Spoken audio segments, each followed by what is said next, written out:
I'm Andrea Giles, and you're listening to the Heal from Infidelity podcast, episode number 217, Your Energetic Yes and No, Listening to Your Body in Real Time. Hello, everybody. Welcome to another episode of Heal from Infidelity. As promised, this is a part 2 off of last week's episode about energetic boundaries. Today, the entire episode is going to be about your energetic yes and no and learning how to trust your body and listen to your body in real time. I'm going to go through what that means, how to notice. We're going to get right into that. But before I do, I need to let you know something important. I am going to be hosting a free class on November 25th, all about navigating the holidays, protecting your peace through the holidays. If you have not yet registered for that, it's just coming up in a couple days from the release of this episode. So go ahead and grab your spot. You can find the link in the show notes. I hope to see so many of you there as you head into the holidays. Okay. So last week we talked about energetic boundaries. They're the invisible, the internal edges that keep your energy clean and your center intact, protecting your center, who you are, protecting your needs, protecting your wants. Today, I want to take you deeper into something more intimate, more knowing of yourself. This is where you really get to know yourself and learn how to build more of your capacity, more of your ability to hold things that are uncomfortable. Your energetic yes and your energetic no. All right, so as we touched on last week, most people think that boundaries are external rules. Don't jump on that. Don't show up unannounced. Please don't speak to me like that. Do this. Don't do that, right? But the actual truth is the external boundaries that we try to set or that we do set or that others set are based off of something internal. It's the conversation between you and your body in real time. Okay, so sometimes somebody else may say, don't do that. And we may understand it or not understand it, but you need to recognize that they are doing that because of something that is happening inside their body. It's not about the thing you're doing or not doing. It's about something that's happening within them. And we'll get more into this a little bit later, but you get to decide actually what boundaries others set you want to say yes to. But for right now, we're talking about setting your own boundaries based on what's going on inside of you. The conversation between you and your body in real time, okay? And if you've been through betrayal or chronic people pleasing, which all of you likely have in one form or another that are listening, you have probably learned to override these internal signals, these internals. Actually, we don't want to do that. Okay, the expansion of yes, the contraction of no, we've overridden them long before your logical mind ever gets involved. Isn't that a bummer? You might be saying no on the inside or yes on the inside, and we've totally overridden it. So today is about remembering what your body already knows. And I'm going to just share with you something my sister sent me yesterday that just made me chuckle. It's an image like a painting of a woman, and all it says is, due to not wanting to, I will not. Thanks. And she said, let's get a thicker skin. And I just loved it. It made me chuckle. Just because I don't want to, I'm saying no. Or just because I do want to, I'm saying yes, okay? And I want to spend a whole episode on this because this can be really tricky. We can start to feel an energetic yes or no and then make ourselves wrong for it, right? How many of you understand what I'm saying with that? We're going to get into that, okay? But first of all, let's talk about what is an energetic yes, what is an energetic no. An energetic yes isn't just like enthusiasm. Yes, woo! Okay, sometimes a yes is something that we don't actually want to do, but that our body, our wisdom, our wise self is letting us know, yes, this is for you. Yes, lean in. Yes, you're freaked out. Yes, you're scared. Lean in. Okay. What does this feel like? Let's talk about what it feels like in your body. Openness, curiosity, ease, shoulders dropping, a deeper breath, subtle leaning in, warmth, possibility. Okay. Something that feels like you are opening up rather than contracting. There's an openness. Now, I want to make sure you know that sometimes when we feel that openness right on the tail we'll feel some resistance to it. And that resistance often is fear. Like, oh my gosh, if we do that, if we go along with that, then blah, blah, blah, all these things can happen. I want you to go back to your initial feeling. Okay, all the chitter chatter, we're going to sit you down for a minute. Let's go back to that initial feeling. Okay, we're going to go back. All right, now we're going to talk about an energetic no. An energetic no sometimes can look like avoidance, can look like we're resisting something, but that's not quite it. Because sometimes we avoid the very things we need to look at. Sometimes we resist the very things that are the yeses. This is more of a body contraction. It can feel like tightening in the chest or throat. It can feel like pulling back. It can feel like sudden exhaustion, fatigue. It can feel like a dread or a heaviness. And the important thing is this: your energetic yes and no show up before your mind starts negotiating. Okay, I'm going to give you a couple recent examples. I'll give you a couple that are just right here. They're recent. I recently got voluntold that I was supposed to be part of this committee. Nobody asked me if I would. I just got put on the list. And then I started getting all of the emails or texts about it and about the meetings and about, we need you to do this, we need you to do that. And nobody asked me if I wanted to be on this committee. And at first I was like, well, I could, and maybe that's the good thing to do. Feels important. Yeah, feels like a good, noble thing. And then when I just checked in with my body, Andrea, do you want to be a part of this committee? It was a big fat, no, you don't. No, you don't. And so once the second text went out with, we're going to be meeting at this time, at this place, I just reached out and said, hey, I was not asked to be a part of this, and it's not something that I want to commit to right now. And I just let them know. I was kind about it, but firm. And I have not received one more text about it. Okay. That's an energetic no. Okay. An energetic yes is when I recently saw an ad for something that I have been interested in. It's about learning investments, learning how to invest, things like that. And it's been something that's been on my mind for a while. I've actually seen this company many times, but this time, this particular day, my body said, yes, it's time. And I joined. It was an energetic yes. And every time I spend time learning in that place, it feels wonderful inside that portal. It feels wonderful because I'm honoring this higher version of myself that wants me to be good at investing, right? Those are just small examples. All right, your energetic yes and no show up before your mind starts negotiating. Please hear me on that. Before the guilt, before the be nice, before the don't rock the boat, before the I don't want to do that, that feels too scary. All right. If you have been betrayed, or if you have betrayed others, you've been trained to people please. You've been trained to not rock the boat. You've been trained to go along with things long before you know it's a no. There are some of you listening here who betrayed and who knew that you wanted out and you felt trapped. You felt stuck. You felt trapped. You hated yourself. You hated the version of you that you had become, hated it, but you did it anyway because you were afraid of being the bad guy. You're afraid of hurting people. You're afraid of rocking the boat. You're afraid of the fallout that would happen. You're afraid maybe of somebody making a phone call and letting the cat out of the bag, right? All of these things, all these reasons that we stay far too long and things that our body is saying, no, no, no, this is not the way to get what you want. This is not it.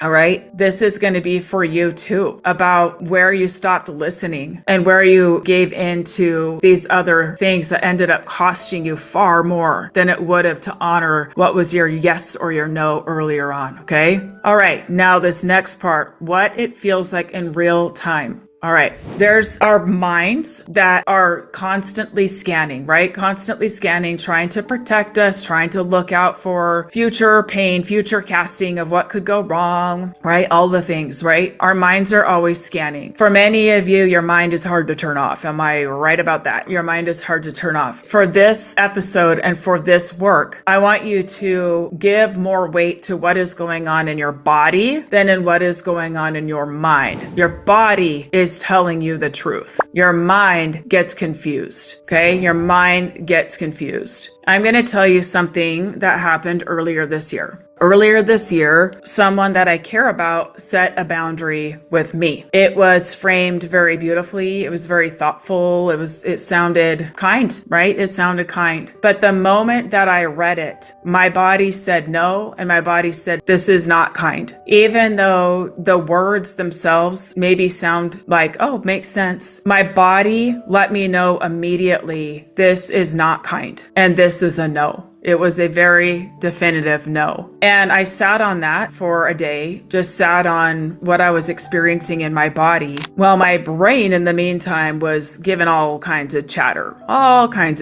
okay? But what I did is, instead of overriding my body, I honored it. And in the kindest way that I knew how, I said, no, it's not okay for me to honor this. And I did it in the most respectful way that I knew how. And the moment that I said no, I felt this alignment. That even though the fear was still there, even though the discomfort, even though my brain would take me to places, are you sure? Are you sure you should have done that? Oh my gosh, what's going to happen? There was a feeling of alignment where my body and my mind knew that I had honored me and that I had showed up for me. And I remember thinking, if I say yes to this, I will be abandoning me. I will be shrinking me. And I'm not okay with that. And I also was thinking about my children. Would I be okay with one of them agreeing to this boundary? And the answer was a big fat no. Okay. And I'll tell you, that was really, really challenging because my response back was not received well at all. And it has created some pretty difficult dynamics that have been quite painful. But when I go back to the original, what was requested and what my response was, I still to this day have my back in it because my body told me the truth. My body said, no, this is not okay. And why? Because the request, though some may say, reasonable. Some would not think reasonable, but some might. It would have required me to contort, to silence myself, and to pretend that something was aligned when it was not. And that moment became a marker for me. Okay, a marker for me, a reminder that my energetic no is sacred. It's not harsh, it's not selfish, it's not dramatic, it's sacred because it preserves the integrity of my inner world, of my highest truth. Okay, my energetic no and my energetic yes. And this is true for you as well. These come up in real time when we go about living our life. Okay, I'm going to go into that now. We often believe or think that other people's boundaries automatically override ours. And I want you to know that that's not true. You can honor someone else's boundary or somebody else's wishes or something that they want and honor your own. You can say, I hear your need,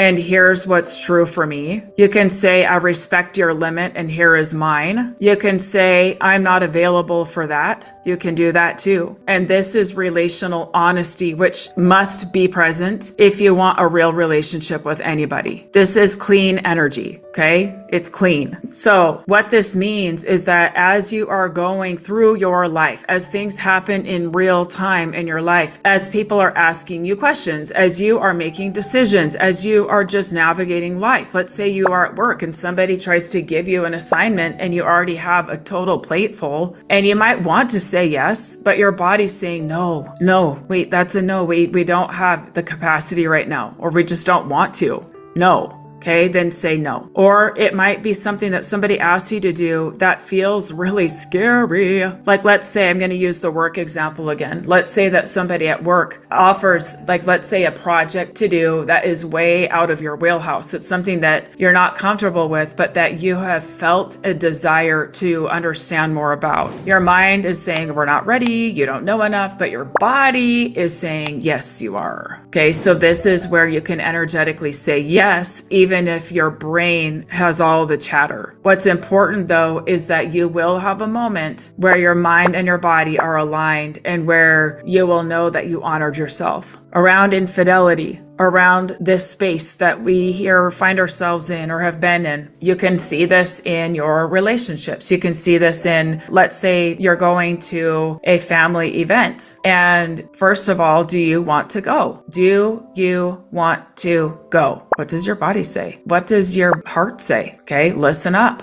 There might be events. There might be things that your spouse is saying. For example, I did this thing because you were not giving me this thing. And in order for me to want to stay here, I'm going to need you to give me this thing. Can your body say yes? Why or why not? Listen up. Okay. Can you say yes? Listen up. There's something important there. Okay. All right. So how do we do this? First of all, when you start moving through your life with the intention of listening in real time, pause before responding. Just 3 seconds. 3 seconds can create space for truth. Pause before responding. I'm just going to take a beat and breathe for 3 seconds. In that moment, you are asking your body, do I feel myself open or contract? What do I feel? Okay, we're not asking our mind right now because our mind can be all over the place and feel really unreliable. Really unreliable. Okay, do I feel myself open or contract? Now, I want to make sure you know that sometimes when we say yes to something from that aligned place or no to something, we will feel something. That is not the same. Okay, let's say that you say yes to that thing that scares you, and then anxiety kicks in. Fear kicks in. That does not mean that you were wrong. It means that your body is doing what it's supposed to do. And it's showing you areas that need attention. It's inviting you into giving comfort to those parts of you that need comfort. Oh, you're so scared. I hear you. You're so scared. That one time when you gave a presentation in 5th grade and they laughed at you. Yeah, I know. I got you. I got it. I can handle that now. Even if people laughed, I could handle it. Okay, we're going to that feeling. We are feeling it, but we are not letting that feeling inform what our body said is right for us. Okay, so first you're asking, do I feel myself open or contract? This is really fast. It's like fast. Your body's letting you know in real time. Okay, I don't know if you can hear me snapping. Real time, like fast. Name what you feel. There's a heaviness. I feel myself leaning in. I feel myself pulling back. I feel open. I feel curious. I feel a spark. It feels fun. I feel myself pulling away. All right. Let that sensation inform your next move, not the guilt that just pops in, not your fear, not your obligation. Okay. Honor it without performing. Honor it. Your yes and no don't need theatrics to be real. They don't need a 12-sentence explanation. Okay? They really don't. Or a 12-minute explanation. They don't require permission. They don't. This is how you rebuild self-trust after betrayal. First of all, you don't have to over-explain it to you. It just is. It just is. You don't even need to understand it. A lot of the time you won't, because it's your higher self directing the show here, and we don't entirely know what's going on sometimes. But this is how you rebuild self-trust after betrayal. Not by getting every decision perfect, but by staying in honest conversation with your body. Okay, you're also going to learn from the times that you felt that contraction and you said yes anyway. That's another thing that happened this year. I had a business coach push me to do something that I really didn't feel like was a yes. And this business coach was saying, oh, it's a capacity thing. Like, you need to learn what you're capable of. You need to learn that you can do this thing, and challenged me to do it. And I'm like, okay, she's this wise business coach. She knows more than me. And so I said yes. And guess what happened? I learned real quick that I hated delivering it. I really didn't enjoy it. I didn't like doing it. And so I turned it off and stopped doing it because I didn't enjoy it. Okay, so this is where it's important to learn from all of it. You're going to learn just as much from when you say yes to a no and when you say no to a yes. Okay, you're going to learn from both. This is all part of the deal. It's not just about getting it right. It's about learning about your own energetic yes and no. All right. So as a living practice, the real boundary is the alignment between your inner truth and your outer action. When your yes matches your energy, things flow. When your no matches your energy, things stay clean. But when you say yes, while your body says no, that's when resentment grows and we blame someone else for it. That's where self-trust erodes. We might even resent ourselves. Like, why did you agree to this, right? That's when relationships feel murky and confusing or too costly. It's too expensive. It requires too much of me. What are you saying yes to that is no longer a fit? And why are you saying yes to it? Your body actually doesn't need time to think about it. Your body already knows. Okay, practice listening in real time. So this week, to wrap this up, I want you to simply notice your energetic yes and your energetic no. No pressure to act on it yet. No pressure to change anything. Okay, I just want you to notice, where does your body contract? Where does your body open? Where does it whisper truth that you have been overriding? Okay? Because when you can feel your yes and feel your no, you no longer navigate life by someone else's needs or their expectations. We all do have wants, we all do have needs. Before we can attend to other people's needs, especially grown-up people's needs, we need to attend to our own, understanding what it is that we need, and meeting that without judgment, meeting that with openness and softness, okay? Others may have things that they want, that they need, and that's being in relationship, right? We do need things. We do want things. But if we keep overriding our own because other people's are more important than ours, it's gonna bite you in the butt. It is not sustainable. It is not something that will work long term, okay? This work is about leading yourself from the inside out. And that, my friends, is the foundation of true self-trust. And when we learn to trust ourselves, we bring the people around us that are doing similar work where they're growing their own trust of their own selves. And then we can learn to trust each other. It's a beautiful thing. All right, my friends, thank you so much for being here with me today, and I will see you next time.